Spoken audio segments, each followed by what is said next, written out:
doing different things, but it's okay. Now I see why people have that intro time.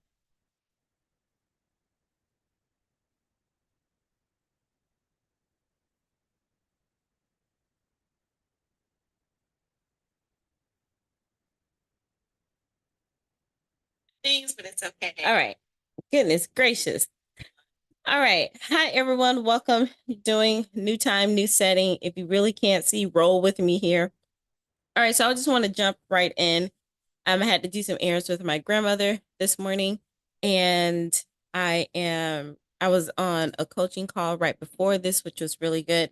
And I'm also wanting to share this topic because it does tie into what I want to share with you all today. So the title is Why Focusing on Steps is Better Than the Success. And the thumbnail, it will be Fist Before Floods. So whether you are thinking about things in your life or in business or a combination of both, focusing on the steps or the progress towards the end goal more than you're focusing on the end goal. And so I'm really in the season of learning that. I think transitioning over from being a college professor to an entrepreneur business owner, really understanding what that means, I had to realign or recalibrate or reinvent my mindset. I had to undo some things or probably relearn some things about what it means to focus on the steps rather than the end goal, the success. Uh, and I mostly did that with my doctoral program. I remember, hey, I was going to get my PhD in 3 years. Whoop, there it is. But I remember what kept me going. One, to know I expected that end result, but I literally made sure I focused on every single class, every single semester, and congratulated myself every time I crossed a big hurdle. And then I realized coming over into entrepreneur land, I did not do that. And then that caused me to go in this spiral, the spiral that I did not know I was in until being on the other side of it. So that's what we're going to talk about today. And the quote a lot of us say comes from Zechariah chapter 4, verse 10. Despise not small beginnings. So a lot of us like to say that, when we're small and starting off small, but I don't think a lot of us live that and believe that.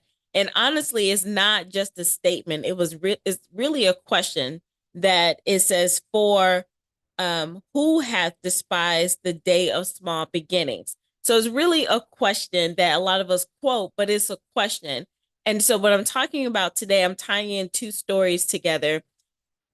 A lot of us respond to that question by our actions. We say, oh, don't despise small beginnings because, we may be in the infancy state of whatever we're doing, but our actions are answering the questions. It is I who's despising the small beginnings. So to wrap this up in a nice little package, I'm going to use the story of Elijah and his servant after he was battling, well, not really battling, he was really showing off, but showing who God was in front of about 450 prophets of Baal. And I'm going to talk about the fist. So a lot of us, and I'm saying me too, but I'm coming on the other side of this, and I can see this more in people that I work with, right? Is I have this end goal, I have this vision. I wrote down my Q2 goals or my yearly goals. What's happening now at this time? It is May, probably feeling behind, and you're like, oh, this sucks. Just throw the whole year away. A lot of us like to throw the year away, or I'll just restart, the second half of the year, and you're just kind of going to float through until like June or July. But like I'm for the month of May, I'm inviting about 15 people, if you want the 15 people, to do laser focused sessions to recalibrate your strategy for your goal, because we're not throwing away goals.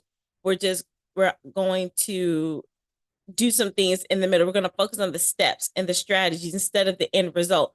Because everyone's not like this. But I know for me, if I focus too much on the end, whether that's trying to get an income goal, a client number goal, a weight loss or weight release goal, whatever it is, I focus so much on that, then it just seems like it's so far away. And then I kind of just dance through the steps like haphazardly, like, okay, I'm going to just do stuff. and then like that result is going to magically appear. But the got to shift your focus. So focusing on the steps versus the success. Now, the story, we're going to talk about the fist versus the flood, and that's going to be in 1 Kings chapter 18, verses 41 through 46. I do invite you to go read the full story. Go start in 17 so you can understand what's happening. Short backstory: Elijah with the J said there's going to be a drought. And then the people were like, we're going to go tell our idol Baal, those prophets, like, no, this is what's going to happen. Rain is going to come, whatever. Elijah was like, absolutely not, because your idols are dumb and mute. Literally, that's what he said. And then he was like, but now I'm going to pray for rain and show y'all the God that I serve. So going from a drought to a rain. And it's very important for you to understand that there was a drought prior. Like, he just didn't say, oh, let it rain. And if you understand anything about droughts, especially if you lived out probably like what, California, like somewhere on the West Coast, if you're in the United States, I don't really know other parts of, I don't want to name other parts of geography, but if you understand what a drought is, you don't have to live there to understand. You know that it's not just going to be, we need a Sunday shower to come fill this. So just keep that in mind. All right, so these verses I'm reading out of the Amplified version so you can get some context of why we're talking about this before floods. And then I'm going to go break this down. You know how it goes. And we're going to wrap this up into a nice, pretty bow. It says, now Elijah said to Ahab, which was king at the time, go up, eat and drink, for there is the sound of a roar of an abundance of rain. So Ahab went to eat and to drink, and Elijah went up to the top of Carmel, and he crouched down to the earth and put his face between his knees. And he said to his servant, go up, look towards the sea. So he went up and looked and said, there is nothing. And Elijah said, go back 7 times. That's very important. And at the 7th time, the servant said, a cloud as small as a man's hand, in some translations, they say the size of a human fist, is coming up from the sea. And Elijah said, go up, say to Ahab, prepare your chariot and go down so that the rain shower does not stop you. In a little while, the sky grew dark and the clouds and wind, and there were heavy, heavy showers. And Ahab mounted and rode his chariot and went inland to Jezreel. Then the hand of the Lord came upon Elijah, giving him supernatural strength. He girded up his loins and outran Ahab to the entrance of Jezreel, nearly 20 miles. All right, so let's break that down. What are we really talking about, and why did I quote Zechariah 4:10 in this? So like I said, a lot of us like to say, oh, do not despise small beginnings, but it's really a question for who has despised small beginnings. And a lot of us do that in our actions. And so you may not realize that, but we do that. So I have my notes, of course, here, and I'm going to talk to you about if you've ever been in a drought, a situation in your life, in an area of your life, health, relationships, finances, business, as it relates to clients, customers, or contracts or whatever. Anywhere in your life, think of, if you had a drought, that you're like, oh, Lord, send the floodgates of heaven, open up the heaven. You know that song, the floodgates of heaven, pour out the blessing on me. Okay, cool. Now, while we've done that, that God heard us, providing that there's some other things that you got in place. God heard the prayer. Especially if you pray back scriptures, because his word cannot lie. Angels respond to scriptures. Okay, we know that. But how many of you or us have focused on that? All right, I pray for, the weight release. I pray for the financial blessing to come. I pray for the floodgate of clients to come. And then now I'm waiting on what to do next. All right. The first thing was in the scripture, we have to know that there was a sound. So this is why a lot of us miss the floodgates. This is why we miss it. And we're like, well, God's not responding. And because we're so focused on the success versus the steps coming from 1 Kings, what Elijah did. Now, this is Renita's interpretation.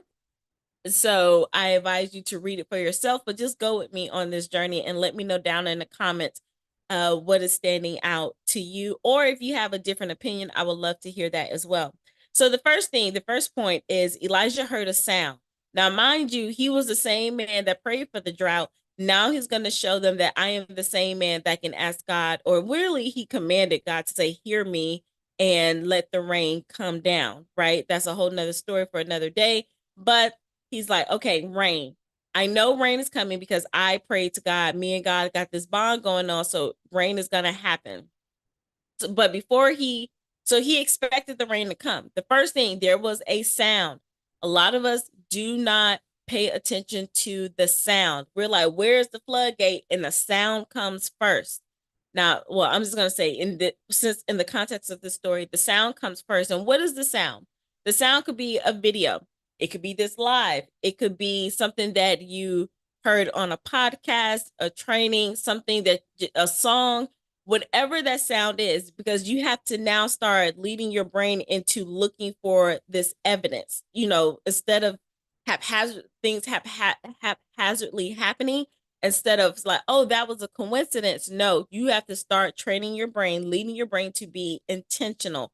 So know that when you pray for something, when you ask God for something, whatever area of your life it is, start now listening for the sound instead of God is going to magically just part the ways and just drop it in your lap. There are steps to this. There are levels to this. So there was a sound. So we're ignoring a sound, and he's not going to come and say, my child, this is what you do. He's not going to do that. That's why we live here with other people in other ways. So you have to train your brain and your ears, or your spiritual ears, to listen for the sound. And sometimes it's not even your spiritual ears, it's your practical listening. Sometimes we get so caught up in being spiritual and being in heaven, and we operate here on earth, and God is like, I told you through that podcast, or I told you through this friend, I told you through this coach, this is the sound, but we dismiss it because it may not come in the package that we are expecting. So that's point number one, or why focusing on the steps is better than focusing on the success. A step is listening for the sound. So for me, I'll just, jump right in and share my part. What was my sound that I missed? Just complete honesty.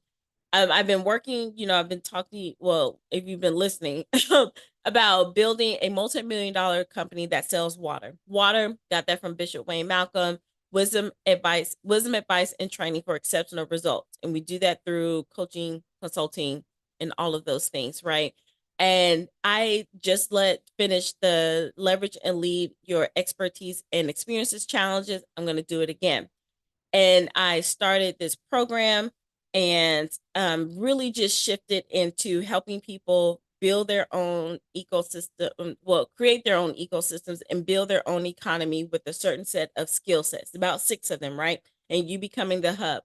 I had that idea. God gave me that idea in 2020. I did some things with it in 2021. Then I put it down to the side because I was like, well, God, to be I want to have a successful, I think at the time, like I was kind of in the middle of doing like consulting, and then got into this world of coaching. I was like, well, God bless my business to do all of this. And I worked with some coaches, some better than others, but they all taught me something, right? So I'm expecting these things to happen. I was speaking a lot during that time, and all of these things. And God was like, okay, this is what you need to do. So he kind of gave me looking at life as being a professor and how it can work for people that are either transitioning, wanting to do both, like being an entrepreneur, or coming out of that and starting all over. He gave me this unique perspective to say, look, I've been training you for this. Now I just need you to shift it over here. There was a sound. I did a presentation on it. I was all the way in Singapore, talked somebody through the process when I was out there, cooking up whatever food I was cooking up at the time. We were in the cooking class. There was a sound. I ignored that sound by saying, oh, well, clearly this wasn't it, because I let a coach talk me out of that direction. No fault to the coach. God showed me the fist. He showed me, like, he opened up my ears to say, this is what you need to do. The coaches and things, and this is a message for you, they're preparing you for the flood. But if you focus on like their lifestyle or what you think you should have instead of the steps they're teaching you, you could miss your sound. So hopefully that landed with you. So for me, I was like, oh, well, maybe I need to do this over there, where I should have been strong enough in my self-leadership to say, no, God told me to focus on this concept that he gave me. Now I need to filter what he gave me through whatever I am learning from this particular coach or during these speaking engagements, everything should have been a through line from what he told me. I missed the sound. And then I found myself years later, I was spiraling like, well, what should I do? And I'm doing different things. Look, you can go follow my whole journey on social media and everything. I'm not ashamed of it. I'm glad it's out there because this is proof. Just out there, just doing so many things. And it was like, well, God's not hearing me. Why am I stuck? Why is this? Why is it not moving?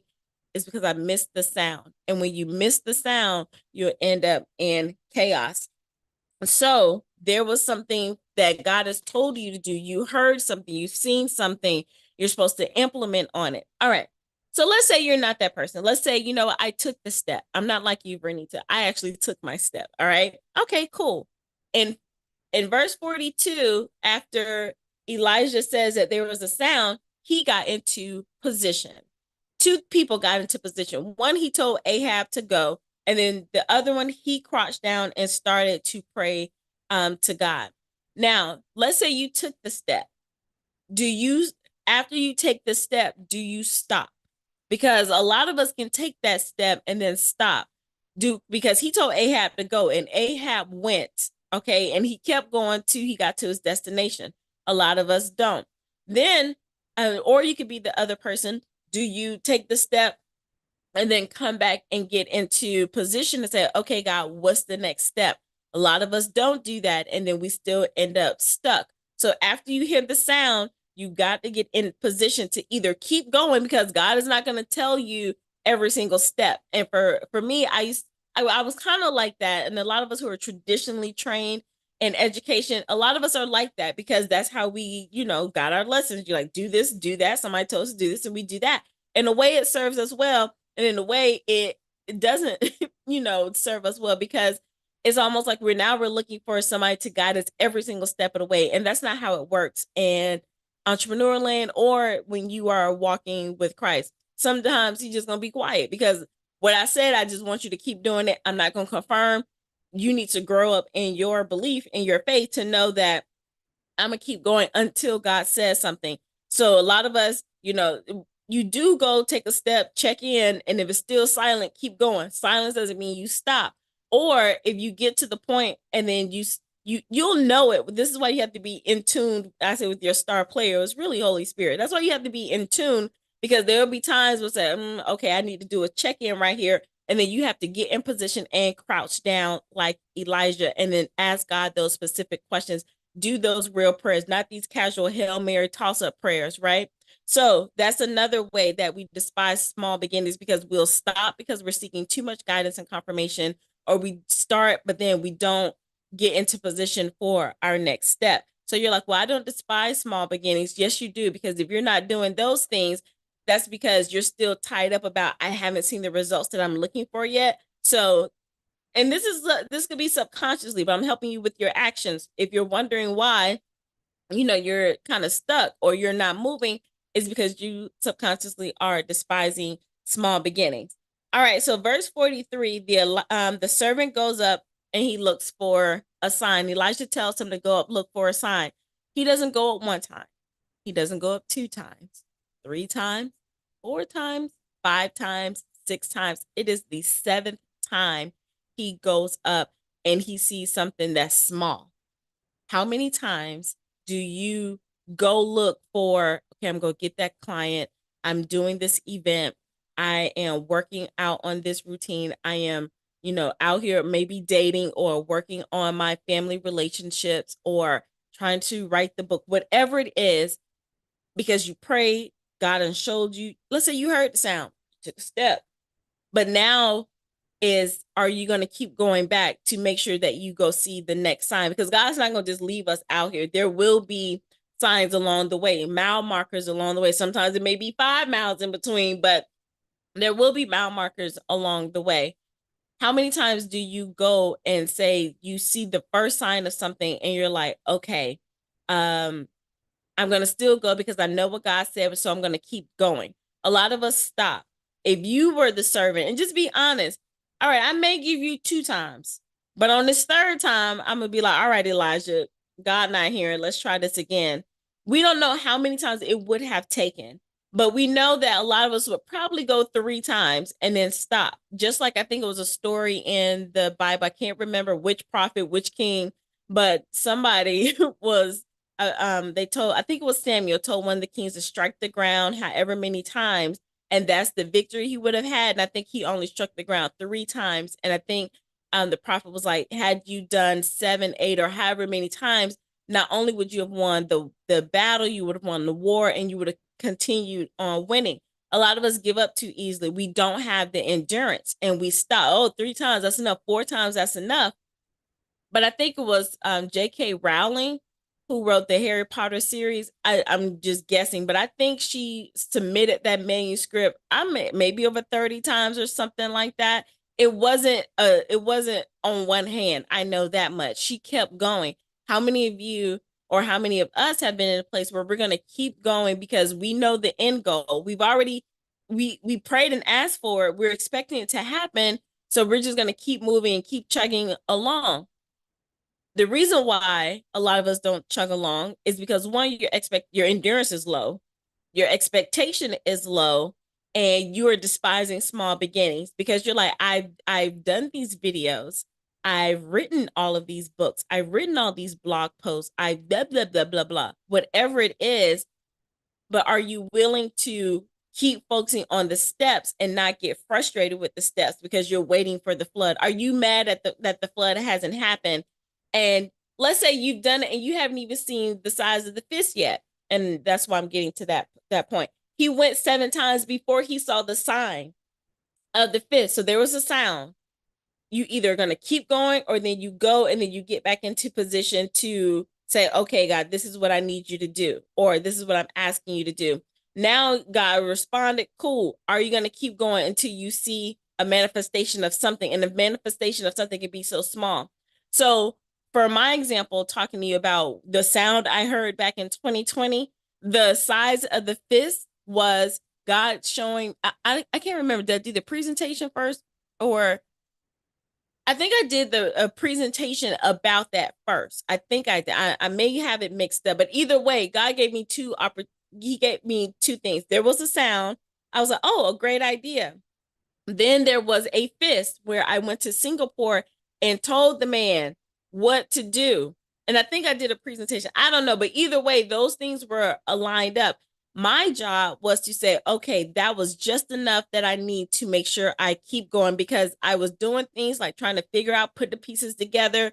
I was like, I haven't heard this kind of before all together. I was supposed to keep going, and me talking to that man, I was supposed to either follow up with him or go full speed ahead, like this is it, right? But I didn't. And then instead of me going back trying to look again for another sign, I just stopped and went into another direction. I don't want that to be you. Go back and look and see. Now, this is for some of you. You need to go back and find a retroactive fist because I believe the fist is still there.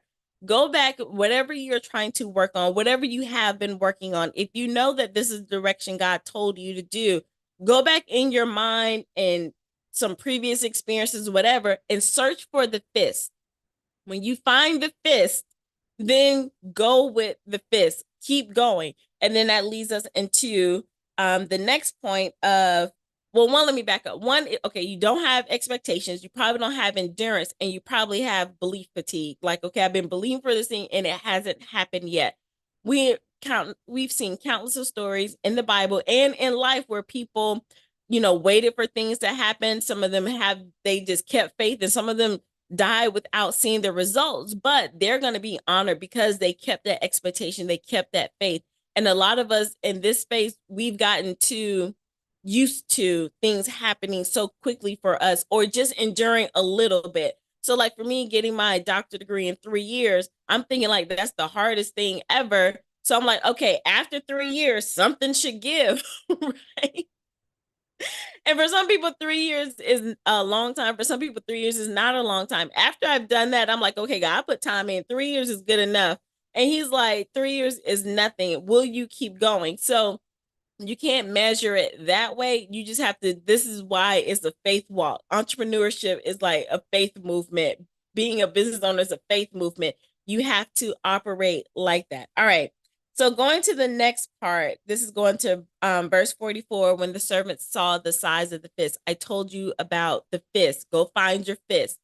This is the key. This is the other part of why you focus on the steps or strategies before the success, or why you focus on the fist before the flood. In the midst of the servant seeing the fist, Elijah tells Ahab, wait, let me make sure, because I thought he told Ahab to go. Oh yeah, he told Ahab to go chill out somewhere. Then he was like, okay, I think it's wait until I give you the signal for you to go. So you go about your business. So that's another thing. After you done prayed and got it, go do what you're supposed to do. And God done told you, go do what you're supposed to do. Ahab went. Elijah came back, prayed, saw the sign. Then he go tells Ahab to prepare for the abundance of rain. Now, mind you, there was a drought. So he's telling him not to prepare for a Sunday shower or a casual summer storm. He's saying prepare for the abundance of rain. Remember, there was a drought, and the amount of rain that needed to come to eliminate the drought had to be a lot, because I think it was a 3-year drought, 3.5-year drought. So it's been dry for a long time. So what in your life has been dry for a long, long time? And it could be finances. Finances is usually the thing, right? It could be finances, it could be love, it could be healing in your body. There has been a drought, and you've gotten the sound, you've prepared, you've got in position, you've seen the fist. Not prepared, you got into position, you've seen the fist. This is another part where a lot of us still despise small beginnings and wonder why. Because now he told him to prepare for the abundance of rain. A lot of us do not prepare when we see that small signal. So here's the thing. There was I got a client from that. See, God, look, he get me straight right now. I got a client after I missed all the signs in the fist. I got another one similar to what I had been working on, but still like blinded. You know, Satan doesn't keep our blessings away from us, but he does a good job at blinding us to our promises, right? So I was blinded with the client. That was my cue to prepare and get all of these back end things together, like really prepare in that direction. I was preparing for some other stuff. I mean, thank God he uses everything for his good and it served me well, but it shouldn't have taken that long. And that's what I'm telling you. It shouldn't take some things you just don't need to go through, right? So, but had I been focused, like getting things together, contracts, follow up, packages to keep that client there, getting more clients based on that thing that I helped them with. But what did I do? I went into a different direction. But I was supposed to prepare just like that. One client was 100 clients, and prepare for the moment, for the floodgates. A lot of us, when God is doing that, and you're like, well, God, why haven't you giving me all the money or giving me the love or let me be healed, this, that, and the other? Because one, he's probably telling you to learn another strategy with your money. I was already good with saving money, but now I need to know, like, really to generate on my own outside of a job and to multiply, not just to save. So even if he did come in and say, here, go to $3 million, then it's like, what are you going to do with it? So there are some things that I had to learn outside of just saving money, paying bills, right? So now I know, come on, floodgate, because, you know, I've been preparing that way. If you are preparing for being healed in your body, are you changing up your diet, moving more, or whatever it is as it relates to what you're asking God for as far as healing? You're waiting for that drought to be over. If it's love and a new relationship, have you cleared time in your calendar?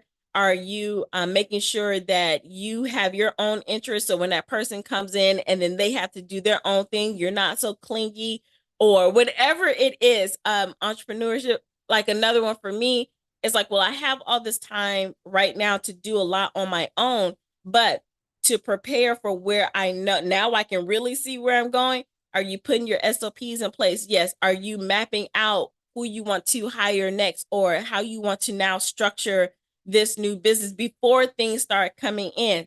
Prepare before the rain, the abundance of rain. Why? Because if you do not, those same floodgates of heaven you want to open up, those floods will turn into mud.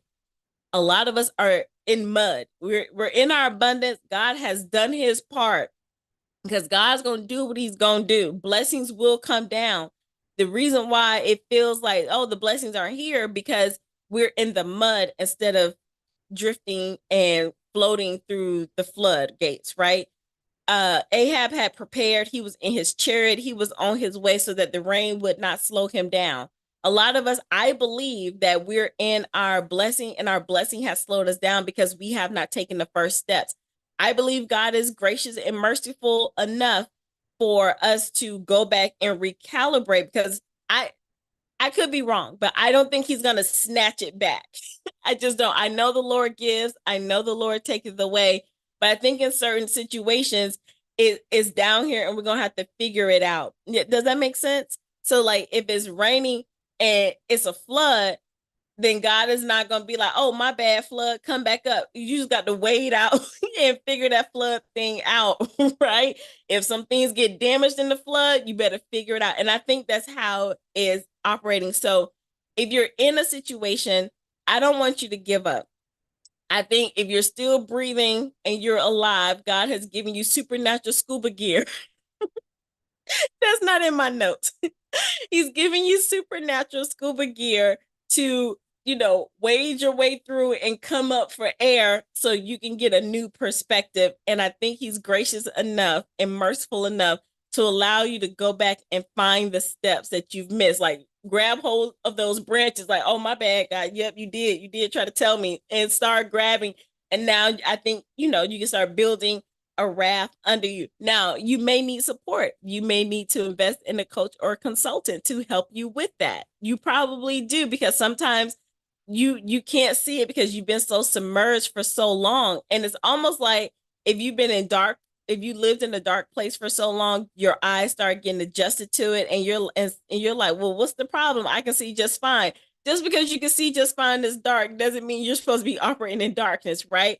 So I think a lot of us have been able to survive in the flood and kind of see through the depths of the water. And it's like, yo, babe, you don't need to stay down there. You can come up to the top. You can lift up your head. So you kind of need somebody to help you lift up your head and build that raft or that support under you. So now you can be on top of your flood instead of stuck in the mud.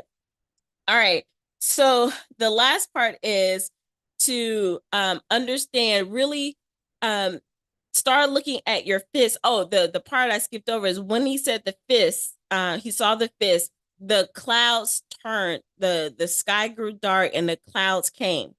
A lot of us still miss that too. I live in Central Florida. If you live anywhere where it's a lot of rain, you can tell when it's going to be a light sprinkle by looking at the sky, and you can tell when it's about to be a torrential downpour, right? And you start preparing yourself like that. A lot of us are missing the signs. We're after we see the sign, let's say you saw your fist, now you're misreading. You're like, okay, hold on. It's got a new download. I'm going to say it this way. I think what happens also, why we get stuck in a mud instead of being able to ride out on top of the flood, is because we've prayed for the floodgates. We prayed for the abundance of rain. Because it probably taken so long, when we see the fist, I don't want to say we misread. I think subconsciously it's like, well, I don't think the torrential downpour is going to happen. Maybe I know God can bless other people like that, but maybe he's just going to bless me a little bit. I know this is a real example. There was a coach I worked with, and they made $2 million in an hour from an event, right? So you hear something like that and maybe say, well, God, well, I want something similar like that. I've always like, don't pray exactly for what somebody has, because you don't know what it took for them to get there. So if you want their blessing, you also got to get what comes along with that.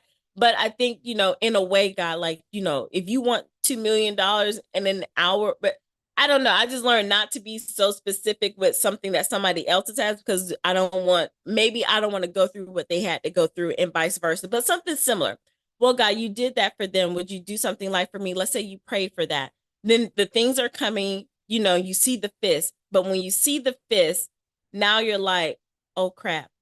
Well, God, I know you could do it and you did it for that person, but maybe, maybe you'll just bless me enough to get out of debt or pay these bills because your faith has wavered and you misread the sky. And because you misread the clouds, the wind, and you mistake it for, well, God's going to sprinkle a little rain. Even though I pray for the abundance, I'm just going to expect the little rain. And I think, um, and bear with me because this is like in the moment of me processing. I think it's like, well, whatever you believe, that's what's going to happen. And then the little rain comes, even though you prayed for the abundance of rain, for the floodgates to open, because you've probably missed the signs or it's taking too long or whatever the case.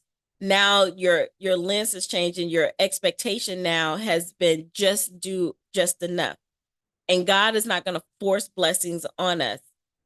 He's not going to force it, but he's like, if that's what you're expecting now, that's what you believe, even though I can do exceedingly abundantly above, then go ahead and get your drizzle.